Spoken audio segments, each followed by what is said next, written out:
¿Qué volumen ocupará en condiciones estándar 3 kilogramos de gas de cloro? Bien, este es un ejercicio muy simple en el cual vamos a necesitar la ecuación de los gases ideales, así como eh, la fórmula que relaciona la masa molar, la masa en gramos y la masa en moles. Eso se debe a que nos dan una masa en gramos. Listo. Una vez que usted tiene estas dos fórmulas, debe tener en cuenta que esta masa molar es especial para la sustancia con la cual se está trabajando, es decir, el cloro.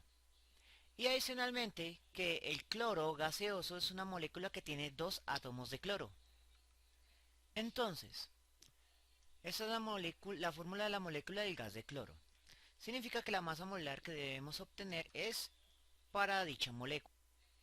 Ok, entonces vamos a obtener la fórmula general. En primera instancia, en esta fórmula necesitamos despejar la cantidad de sustancia en moles. Por lo tanto, debemos pasar a dividir la masa molar del cloro.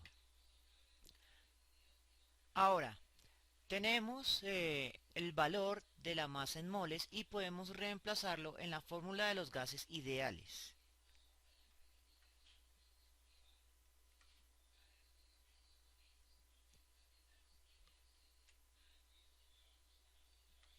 Adicionalmente nos están pidiendo ahora el volumen. Significa que debemos despejar volumen de esta fórmula, pasando la presión a dividir. Finalmente vamos a reorganizar la constante de los gases ideales al finalizar para facilitar nuestra operación de reemplazo. Y esa es la fórmula general por la cual vamos a calcular el volumen del gas de cloro en condiciones estándar. Entonces, la masa molar se obtiene en la tabla periódica. La masa en gramos es el dato que nos está dando el problema.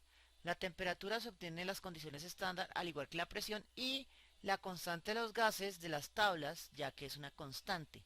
Significa que ya tenemos todos los datos y podemos iniciar a la etapa de reemplazo.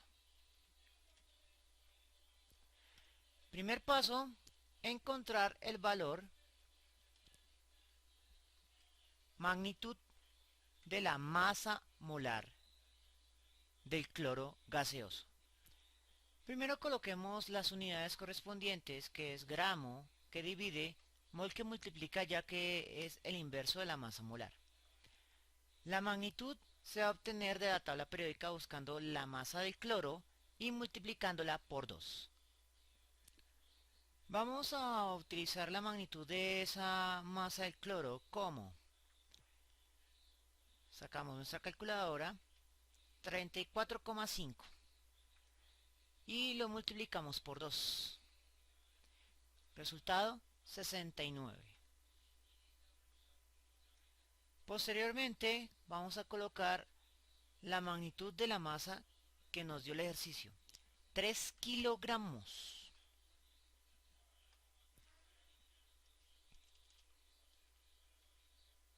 Antes de seguir reemplazando, tengan en cuenta que tenemos un kilogramo y el resto de valores de masa de estos problemas están en gramos. Significa que debemos aplicar un pequeño factor de conversión en medio de esta operación. Entonces vamos a colocar la barra de fraccionario y comenzar con la operación de factor de conversión. Tenemos kilogramo que multiplica, colocamos kilogramo que divide y la unidad que necesitamos gramo que multiplica. Después de eso preguntamos cuál es más grande, kilogramo o gramo. Evidentemente un kilogramo es más grande que un gramo y ahí le colocamos la unidad o simplemente lo dejamos vacío, ya que el 1 no nos importa en los cálculos. Luego preguntamos ¿cuántos gramos caben en un kilogramo? Y la respuesta evidentemente son 1000 o lo podemos escribir de forma compacta como 10 a la 3. Ok, ya tenemos nuestros kilogramos en gramos cuando ejecutemos la conversión. Proseguimos. Temperatura y presión. Temperatura estándar, vamos a colocar 273 grados Kelvin. Y presión, una atmósfera. Ok, finalmente debemos buscar en las tablas un valor para la constante de los gases ideales para las unidades Kelvin, mol atmósfera.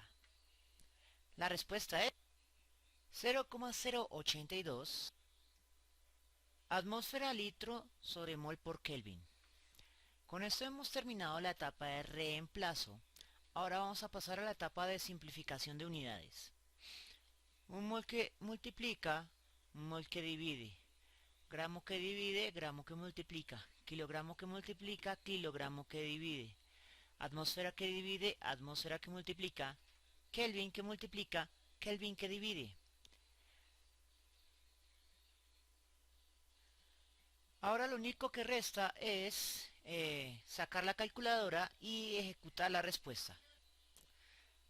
3 por 1000 por 273 por 0,082 dividido 69. La respuesta es 973,3. Finalmente vamos a determinar las cifras significativas del problema. Si buscamos en el enunciado nos damos cuenta que el único dato numérico real que nos dan solo tiene una cifra significativa. Significa que la respuesta deberá ser expresada simplemente en una cifra significativa y todo lo demás deberá ser redondeado. Por lo tanto, la respuesta aproximada es 1000 litros. O más exactamente, 1 por 10 a la 3 litros, donde esta unidad representa la única cifra significativa de la respuesta de este problema. Espero que les haya gustado y nos vemos en una próxima oportunidad.